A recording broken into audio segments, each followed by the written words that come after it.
5 संभाग, 23 जिले, 90 विधानसभा सीटें और कांग्रेस के पास महज 26 सीटें। ये हालात है मध्य प्रदेश कांग्रेस की। 2023 विधानसभा चुनाव में कांग्रेस की जो स्थिति हुई, शायद उसका अंदेशा न तो कांग्रेस के प्रदेश नेतृत्व को था, न उन तमाम नेताओं को जिन्होंने मोर्चा संभाल रखा था।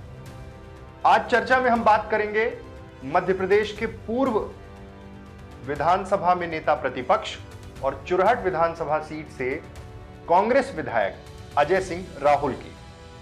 प्रदेश का एक चर्चित नाम, चर्चित इसलिए क्योंकि लंबे समय से विधायक हैं, मंत्री रहे हैं और विपक्ष में रहते हुए भी महत्वपूर्ण जिम्मेदारी निभा चुके, लेकिन फिलहाल तमाम प्रदेश के बड़े फैसलों में उन्हें नहीं शामिल किया जाता। यह एक ऐसा सत्य है जिसे कांग्रेसी दबी जुबान से कहते तो हैं, लेकिन खुलकर कोई नहीं बोल पाता। मध्य प्रदेश कांग्रेस की कमान जीतू पटवारी के हाथ में है, लेकिन अजय सिंह जो प्रदेश भर में अलग अलग हिस्सों में अपनी एक मजबूत पैठ रखते हैं, ऐसे में उन्होंने फिर से एक कवायद शुरू की, तमाम संभागों के दौरे शुरू किए।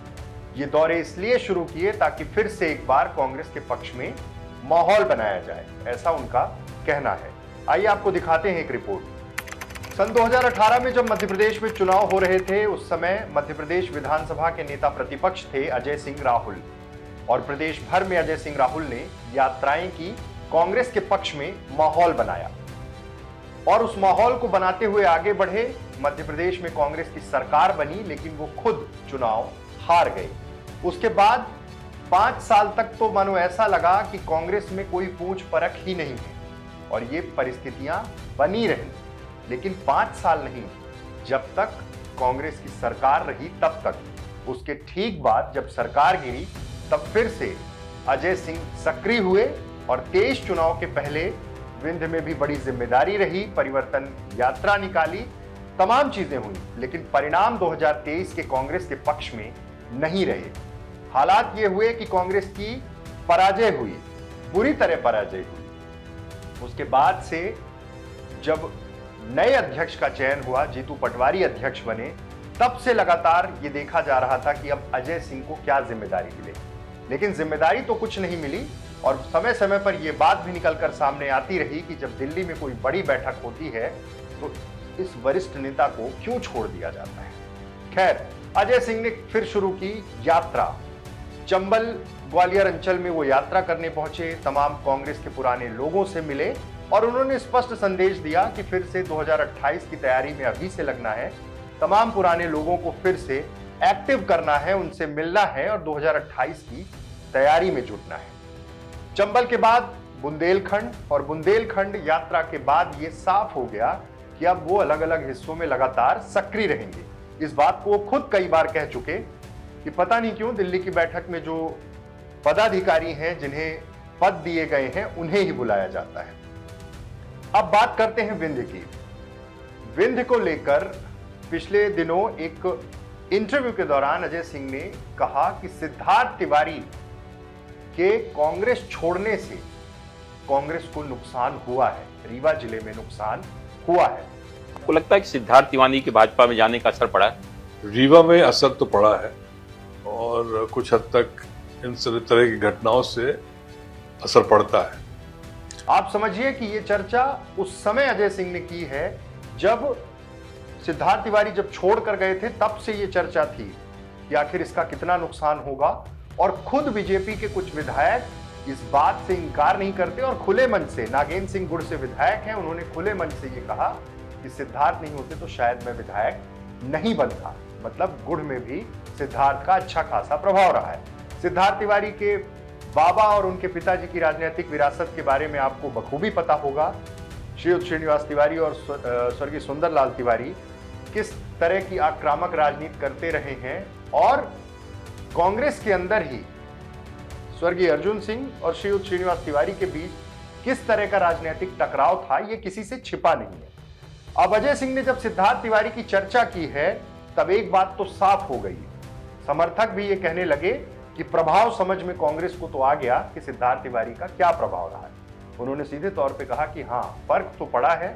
उस समय जब सिद्धार्थ छोड़ कर गए, उससे कहीं ना कहीं कांग्रेस को जिले में नुकसान हुआ है। समर्थकों का तो दावा है कि विंध्य में भी इसका मैसेज गया, लेकिन रीवा में जो नुकसान हुआ, रीवा जिले में जो नुकसान हुआ कांग्रेस को, वो शायद अब किसी से छिपा नहीं है। लेकिन जब इस बात की चर्चा हो रही है तब कई तरह के पक्ष निकलकर सामने आ रहे हैं। सिद्धार्थ तिवारी वर्तमान में मुख्यमंत्री के बेहद करीबी हैं, रीवा की राजनीति में, भारतीय जनता पार्टी की राजनीति में एक मजबूत दखल रखते हैं। वहीं अंदर खाने तमाम तरह की बातें चलती रहती हैं। त्योंथर में ही जब चर्चा होती है तो दो तरह के मत आते हैं। जैसा कि इस कार्यक्रम में मैं बता रहा था कि चर्चा किन बातों की है। चर्चा इस बात की है कि त्योंथर का एक खेमा सिद्धार्थ के अगेंस्ट रहता है, जिसमें पूर्व विधायक और तमाम वो नेता जो पहले वहां पर थे।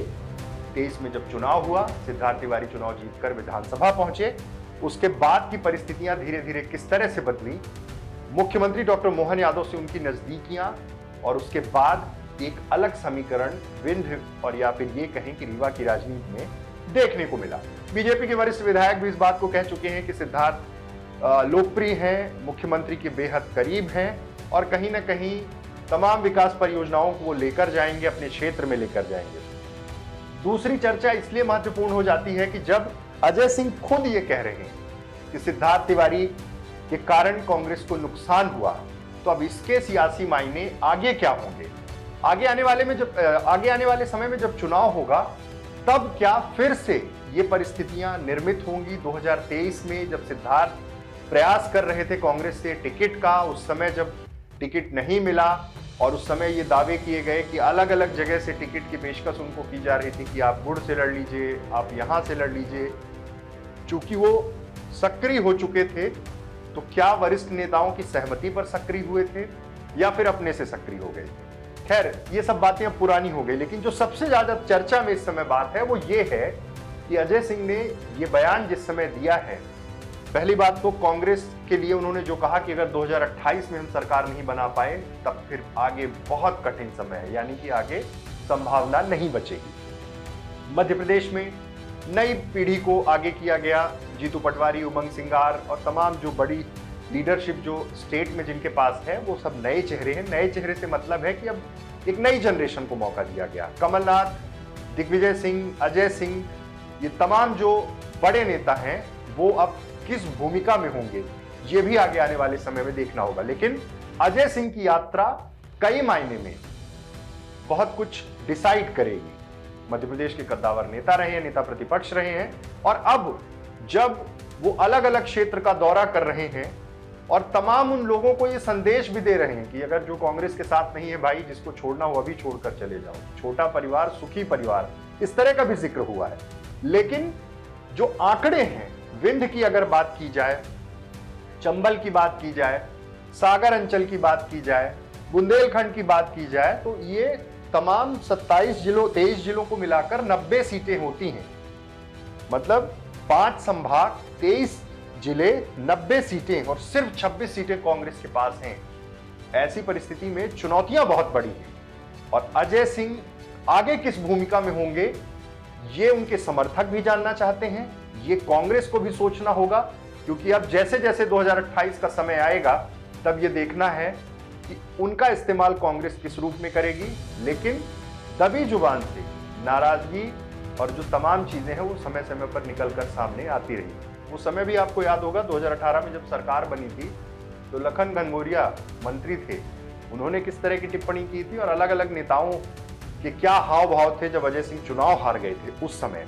और 23 का वो समय जब वो अच्छे खासे वोट से चुनाव जीत कर आए, उसके बाद कोई बड़ी जिम्मेदारी तो नहीं, लेकिन उन्होंने अपने संबंधों के आधार पर अलग अलग अंचल का दौरा शुरू किया है। और अब देखना है कि अगली बारी किस अंचल की होती है, क्या रणनीति तैयार होती है और इसका क्या असर आगे आने वाले चुनावों पे होगा, ये भी देखना बहुत महत्वपूर्ण होगा। लेकिन सिद्धार्थ तिवारी को लेकर जो उन्होंने बयान दिया है, उससे कहीं ना कहीं एक मैसेज सिद्धार्थ के समर्थक और तमाम उन विरोधियों के बीच भी गया। एक मजबूत दखल तो है, खुद जब विपक्ष के बड़े नेता इस बात को मान रहे हैं। बहुत बहुत धन्यवाद।